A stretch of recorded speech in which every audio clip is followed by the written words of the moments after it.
Ang totoo niyan, Carter, ay nabalitaan ko kasing naaksidente siya. At gusto ko lang naman siyang bisitahin pero hindi ko inaasahang magiging emotional siya. Pagkatapos ay nagulat na lamang ako at sinaksak na niya ako. Sinadya niyang magpaliwanag para si Jocelyn ang maging masama sa paningin ni Carter. Isa pa ay sinadya niya rin na banggitin nito ang salitang aksidente para maalala na naman niya na siya ang inuna ni Carter kaysa sa kanya.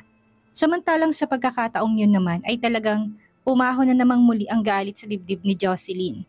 Mabilis na napahigpit ang hawak niya sa tinidor at pagkatapos tinaas yun at galit na tinuro kay Carter.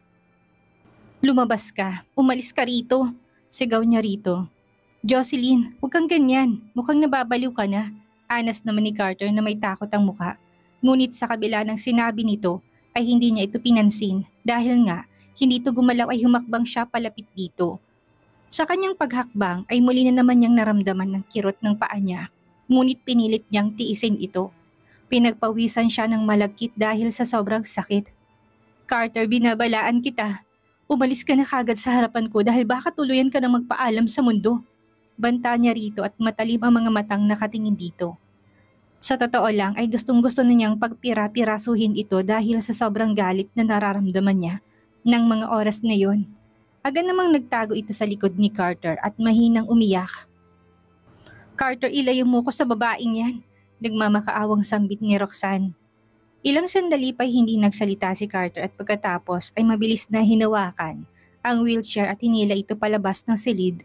Pagkasara ng pinto ay bigla na lamang nabitawan ni Jocelyn ang tinidor at nahulog ito sa sahig kung saan ay gumawa ng isang kalansing. Bigla na lamang siyang nawalan ng lakas at napahawak sa kanyang ulo at napadaus-dos sa sahig.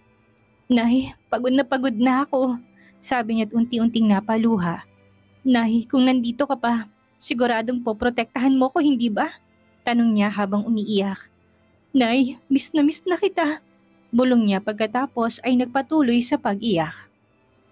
Samantala sa labas ng silid ay may hinang nagsalita si Carter. Tingnan mo, Carter, kung anong ginawa niya. Sobrang sakit. Bulong niya halos maiyak. Kumalma ka. Simpleng sagot nito sa kanya. Ilang minuto lang ay nakita ni Carter si Kent kung saan idali-dali niyang tinulak si Carter sa harap nito at pagkatapos ay nagutos. Dalhin mo siya sa doktor. Nang marinig naman ni Roxanne ang sinabi ni Carter, bigla na lamang namutla ang kanyang muka at tiningnan nito na hindi makapaniwala. Carter, anong ibig sabihin? Tanong niya dito kaagad. Si Jocelyn ang asawa ko at kailangan ko siyang samahan. Si Kent nang sasama sa'yo. Dahil sa sinabi ni Carter ay biglang napaiyak si Roxanne. Hinawakan niya ang braso nito at kagad na umiyak na parang bata. Carter, ayaw kong si Kent ang sumama sa akin. Sabi gusto kong ikaw mismo sumama sa akin. Ikaw ang gusto ko. Umiiyak na sabi niya rito. Malamig ang mga mata ni Carter na napatitig sa kanya. Si Kent ang makakasama mo at sinisiguro ko na ipapagamot ka niya. Hindi, ayoko. Napailing siya at nagmantigas dito. Kahit maubos ang dugo ko dito ngayon ay mamamatay ako, hindi ako sasama sa kanya. Hindi sumagot si Carter at nanatiling nakatingin lamang sa kanya. Carter, kung hindi ikaw magdadala sa akin doon, hindi ako papayag na pumunta doon kahit na mamatay ako. Kung hindi mo papahalaga ng buhay mo, well dito ka na lang at hintayin mong maubos lahat ng dugo mo. Malamig na sabi sa kanya ni Carter. Hindi akalain ni Roxanne na ganun ang magiging sagot nito sa kanya. Pakaramdam niya, ng mga oras na yun ay nadurog ng hustong puso niya. Alam niya na mahal siya ni Carter, pero bakit ngayon tinatrato siya nito ng ganito? Hindi ito maaari. Napailing siya at nagpatuloy sa kanyang pag-iyak. Malungkot siya na patitig dito. Carter, bakit mo ako ganito itrato? Hindi ba't nagmamalasakit ka sa akin? Hindi ba't mahal mo ko? Pero paano mo nagagawang sabihin sa akin ngayon ng mga salitang yan? Carter, aaminin ko na noon ay mahal na mahal kita pero hindi ibig sabihin nun na hanggang ngayon ay ganun pa rin ang nararamdaman ko para sa'yo. Hindi kita pipilitin kung papipiliin mo ako, kung ikaw o ang asawa ko. Sagot ni Carter sa kanya't bawat bigkas ng salita nito'y madiin. Sa mga oras na yun ay halos kamatayan na niya ang mga salitang binitawan sa kanya ni Carter. Napakurap siya ng kanyang mga mata at hindi makapaniwalang tinignan niya ito. Halos ayaw niyang paniwalaan na narinig niya ang mga salitang iyon mula sa bibig nito. Carter, sabihin mo na nagsisinungaling ka lang. Sabihin mong biro lang lahat ng sinabi mo, bawiin mo mga yon. Hindi totoo yon, hindi ba? Sunod-sunod na tanong niya rito. Isa pa noong gabing aksidente si Jocelyn.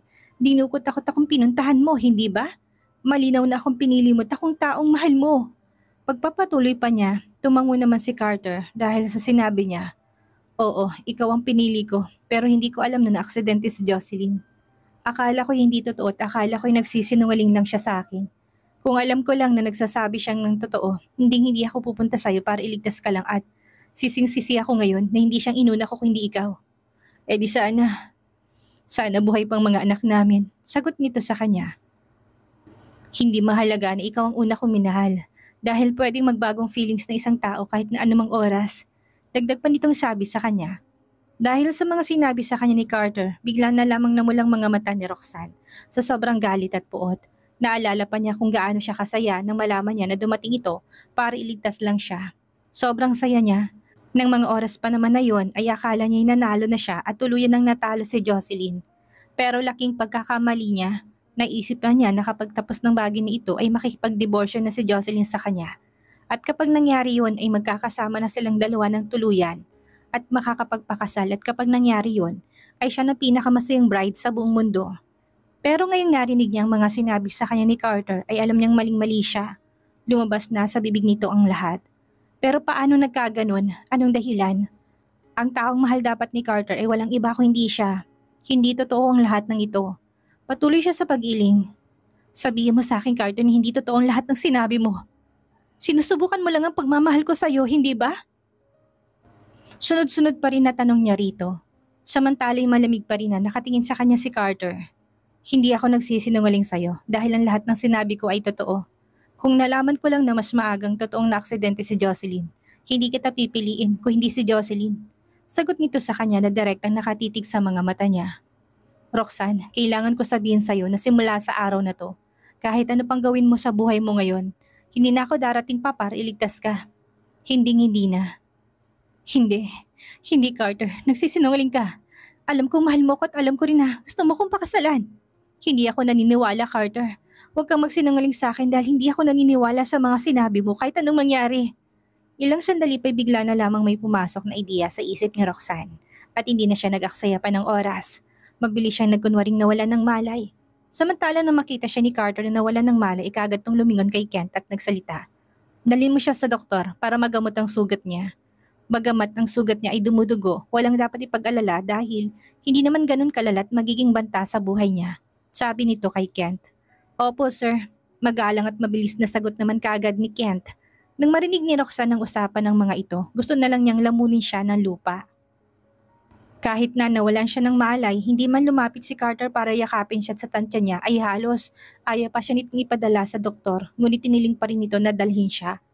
Napakuyo ang mga kamay niya at sinubukang panindigan ang pag-arte niya, pero sa puso niya nag-aalab ang labis na puot para kay Jocelyn. "Jocelyn, ikaw may kagagawa ng lahat ng ito. Ikaw, kung hindi dahil sa'yo, akin pa rin sana si Carter hanggang ngayon. At sana'y ako pa rin ang mamahalin niya. Pero lahat ng ito ay dahil sa'yo, Jocelyn. Buwisit ka. Dapat namatay ka na lang talaga." Bulong niya sa kanyang isip. Nang itulak naman ni Kent si Roxanne paalis doon, namang binuksan ni Carter ang pinto at pumasok na sa silid ni Jocelyn. Nang marinig ni Jocelyn ang pagbukas ng pinto, kagad siyang tumigil sa pag-iyak. Mabilis na tumayo mula doon at agad-agad na pinunasan niyang kanyang mga luha gamit ang kanyang mga kamay. Pero nakalimutan niya na may dugo pa pala sa kamay niya dahil sa tinidor, kaya kumalat ang dugo sa kanyang muka. At kung titignan mula sa malayo, talaga namang katakot-takot at kakaba-kaba. Nang makita ni Carter ang dugo sa mukha ni Jocelyn ay agad siyang nagulat at nagmadaling tumakbo patungo dito. Hinawakan niya kagad ang mukha nito at balisa itong nagtanong kay Jocelyn kung anong problema. "Bakit napakaraming dugo sa mukha mo?" "Okay lang ako." Mabilis na tinampal ni Jocelyn ang kamay nito at dali-daling lumayo mula sa harap nito. "Napakaraming dugo sa mukha mo, pagkatapos sasabihin mong okay ka lang. Come on, Jocelyn. Tell me, ano nangyari?" Pangungumbinsi ni Carter sa kanya. "Hindi ito dugo," malamig na sagot ni Jocelyn sa kanya. Nakita niyang sumampa si Jocelyn sa kama at umupo doon. Napasulyap naman siya sa tabi ng kama nito kung saan nakita niyang may wipes doon, kaya dali-dali siyang lumapit kay Jocelyn at dumampot ng wipes at pinunasan ng mukha nito. Nakahinga ng maluwag si Carter nang makumpirma niya na walang bakas na sugat ito sa mukha matapos niyang mapunasan ng dugo sa mukha nito. Sa sandaling mapunasan niyang mukha nito, bigla na lang napadakong tingin ni Carter sa paa nito at doon niya nakita na may tumutulong dugo mula doon at hindi lang doon. Maging sa sahig ay meron na rin. Dali-dali siyang lumuhod upang tingnan ang paa nito at doon niya nalaman na may ilang bubog ng basag na bote sa paa nito. Jocelyn, kanina pa ba to? Napakarami ng dugong nawala sa'yo. Sabi niya kaagad. Tinaas niya mga paa ni Jocelyn at patuloy sa pagpatak ang dugo sa paa nito. Doon niya narinig ang malamig na tinig ni Jocelyn. Hindi mo na kailangang panggawin ito para sa akin. Tumitig si Jocelyn sa kanya gamit ang malalamig nitong mga mata sa kanya. Hindi niya naman ito pinansin at nag-iwas ng tingin. Umupo ka lang at huwag kang gumalaw. Sabi na lamang niya dito. Nang matapos siyang magsalita ay tumayo siya at pumunta upang kunin ang medical kit na nasa silid na yon. Ilang sandali pa nga'y inumpisahan na niyang kuhanin ang mga bubog sa paa ni Jocelyn. Samantalay napakagatlabi naman si Jocelyn dahil sa sobrang sakit. Ang mga bubog ay bumaon sa kanyang laman at sobrang sakit. Pero ang nararamdaman ni Jocelyn na sakit sa mga oras na yun ay walang-wala kumpara sa sakit na naramdaman niya nung naaksidente siya. Pilit niyang tinis ang sakit at nakatanaw lang sa bintana at pinigil ang sariling umiyak. Ngunit habang ginagawa ni Carter ang mga yon at hindi man lang siya narinig na dumaing si Jocelyn dahil sa sakit ay kagad siyang nabagabag. Agad niya itinaas ang kanyang ulo dito at napatitig sa mukha ni Jocelyn.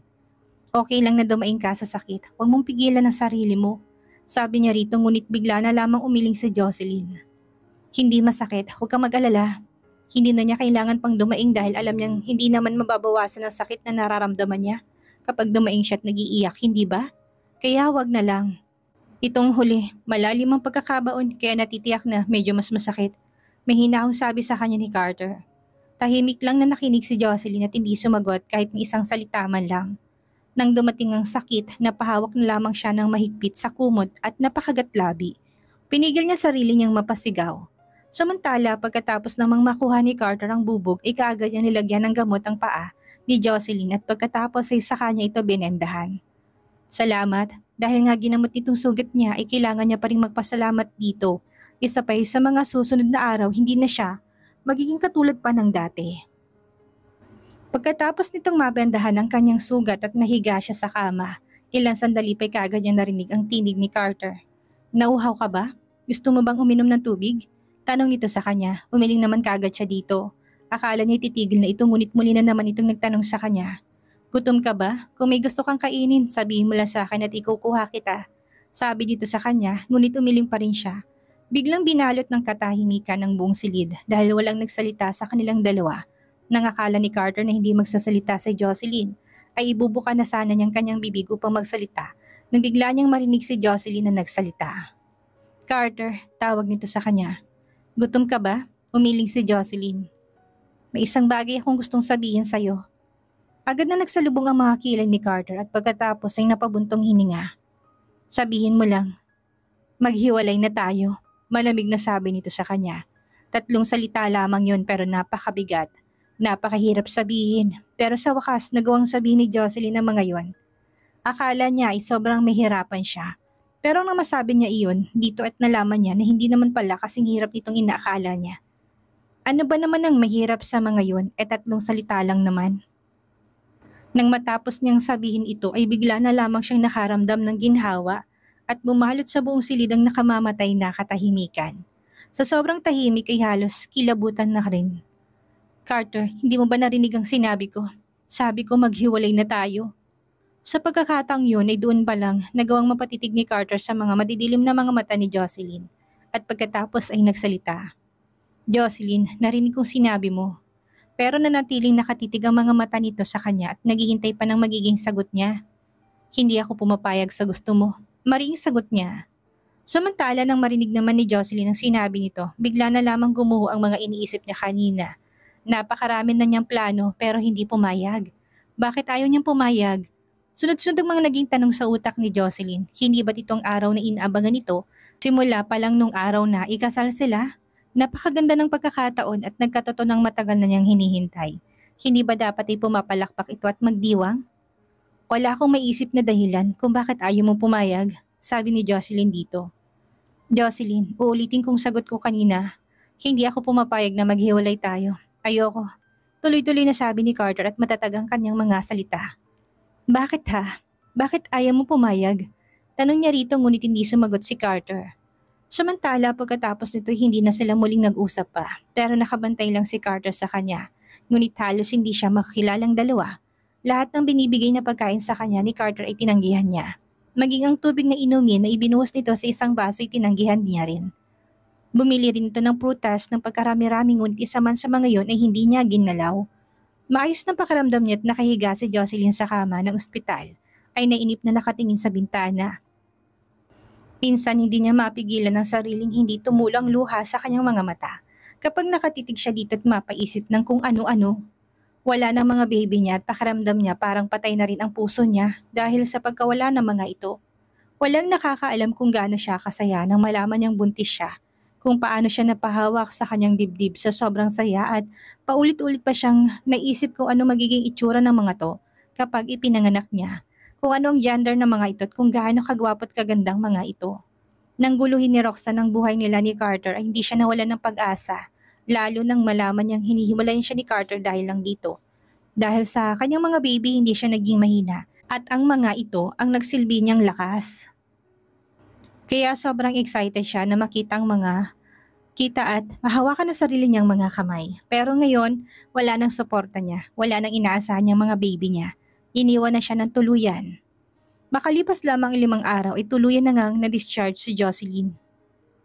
Umalis si Carter upang bumili ng bulaklak para rito bago niya ito sunduin, ngunit pagkapasok niya sa silid ni Jocelyn ay bigla na lamang siyang nagulat nang wala na siyang makitang tao sa loob.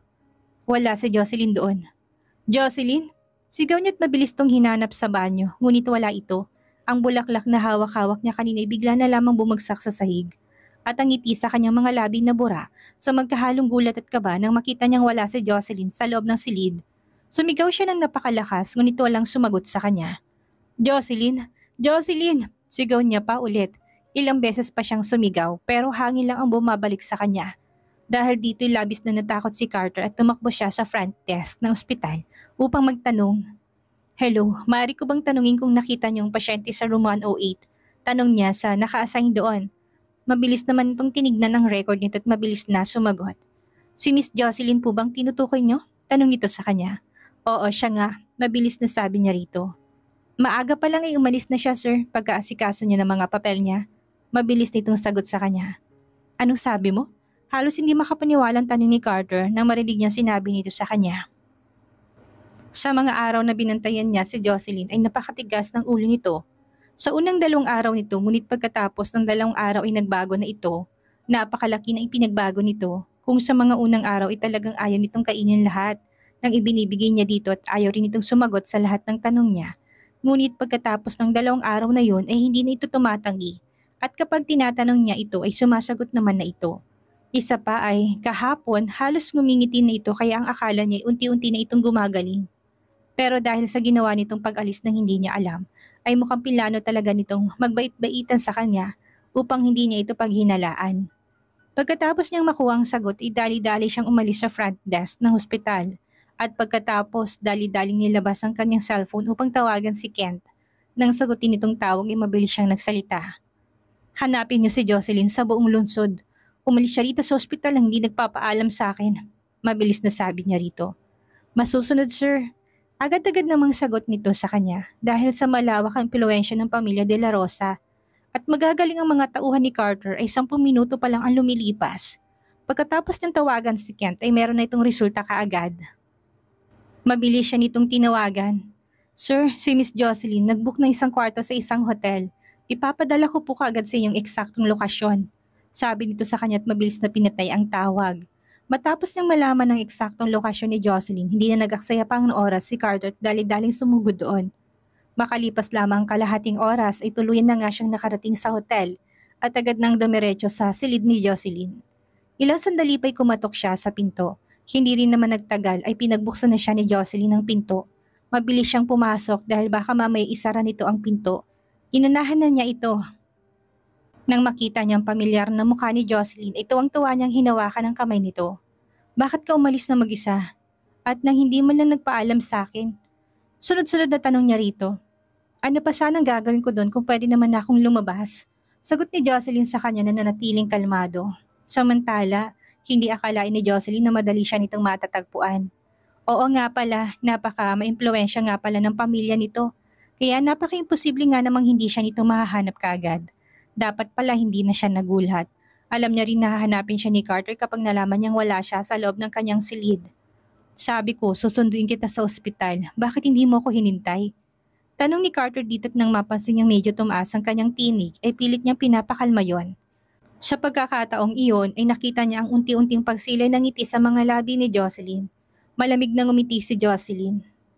Talaga, salamat po Mr. De La Rosa sa kabaitan niyo.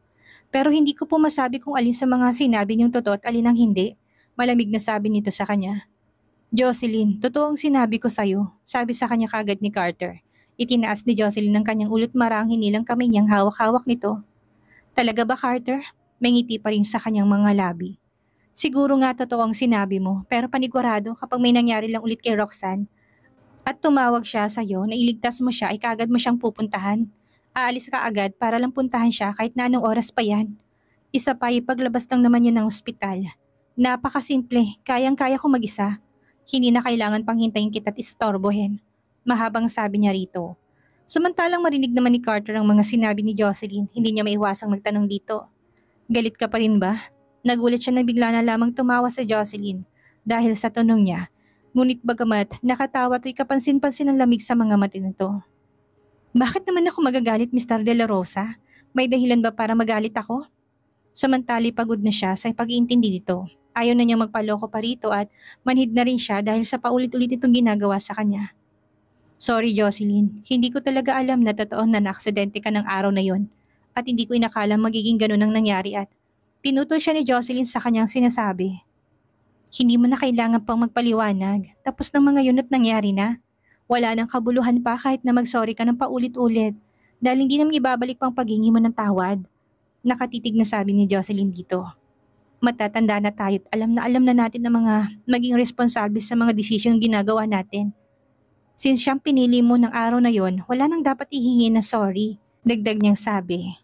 Sa mundong ito, walang magagawang pagsisisi dahil ang mga bagay na nangyari na ay pwede lang maging aral sa mga susunod mo pang paglalakbay sa mundong ito. Magiging isang leksyon yon para sa susunod ay mas maging matalino ka na at alam mo nang mali para sa sarili mo.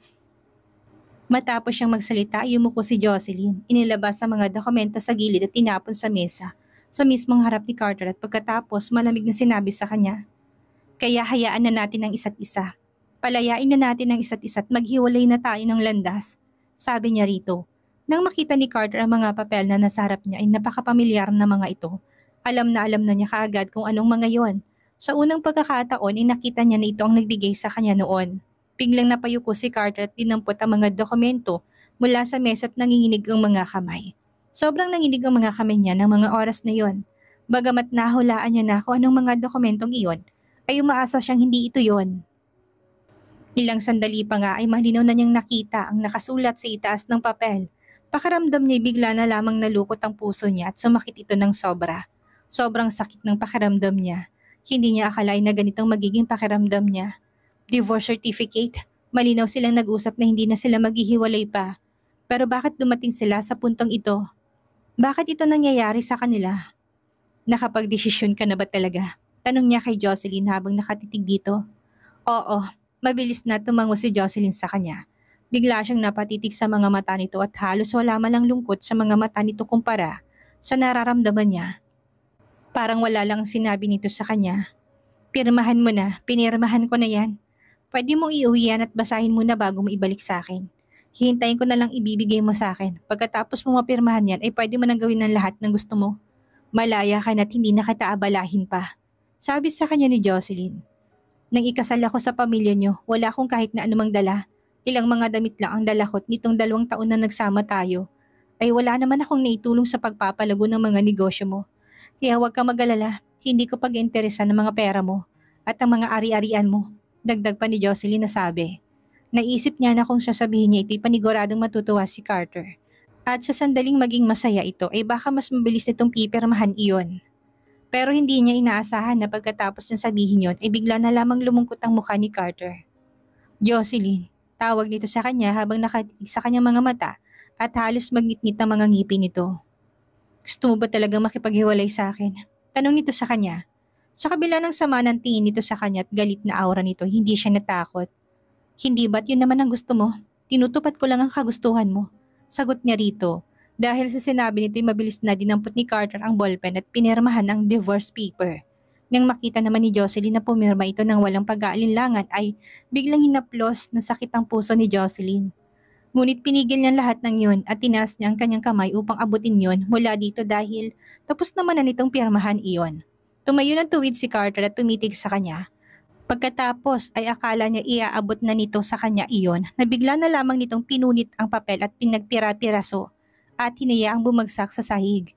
Nagmukha itong lumilipad na konfeti. Ang mga matatalim na mga mata nito'y nakatitig sa kanya at bibitawan ng mga salitang, "Manigas ka, Jocelyn, dahil hindi ako makikipaghiwalay sa'yo." Sabi nito sa kanya. Ano kayang mangyayari ngayong naubos na ang pasensya ni Jocelyn at gusto na niyang tapusin ang relasyon nila ni Carter? Mahanap pa kaya ni Althea ang kasiyahan niya kasama si Carter? Gayong nariyan pa rin si Roxanne. Yan ang ating aalamin sa susunod nating kabanata.